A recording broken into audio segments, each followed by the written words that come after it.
এমপিভুক্ত শিক্ষকদের ডিসেম্বর থেকে এপ্রিলের বকেয়া বেতনের বিভিন্ন ধাপের সরকারি আদেশ জিও জারি করা হয়েছে।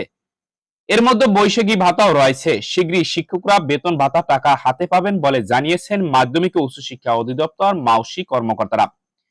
এর আগে গত রোববার এই বেতনের প্রস্তাব মন্ত্রণালয়ে পাঠানো হয়েছিল।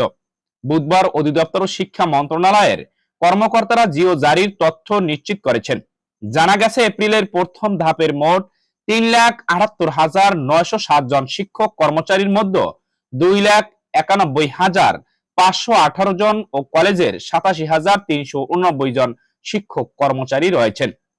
এছাড়াও ডিসেম্বরের সপ্তম ধাপের 1,242 জন শিক্ষক কর্মচারী, এর মধ্যে স্কুলের 869 জন ও কলেজের 373 জন শিক্ষক কর্মচারী। জানুয়ারি চতুর্থ ধাপে মোট 1,556 জন শিক্ষক কর্মচারী, এর মধ্যে 1,116 জন স্কুলের, 440 জন কলেজে রয়েছেন। ফেব্রুয়ারি তৃতীয় ধাপের আংশিক 1,573 জন শিক্ষক কর্মচারী, এর মধ্যে স্কুলের 1,127 জন ও 446 জন কলেজের রয়েছেন। মার্চের দ্বিতীয় ধাপ আংশিক 1,573 জন শিক্ষক কর্মচারী, এর মধ্যে স্কুলের 1,127 জন ও কলেজের 446 জন শিক্ষক কর্মচারী রয়েছেন।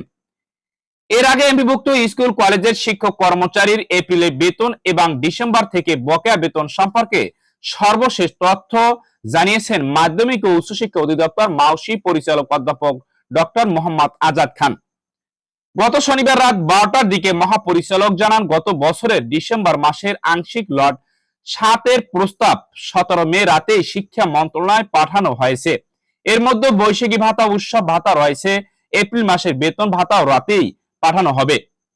অনুসন্ধানে জানা যায়, অধিদপ্তরে education management information system EMIS সেলে কর্মরত কল্পভুক্তদের হাতে জিম্মি লাখ লাখ শিক্ষক বেতন ভাতার সরকারি অংশ ছাড়।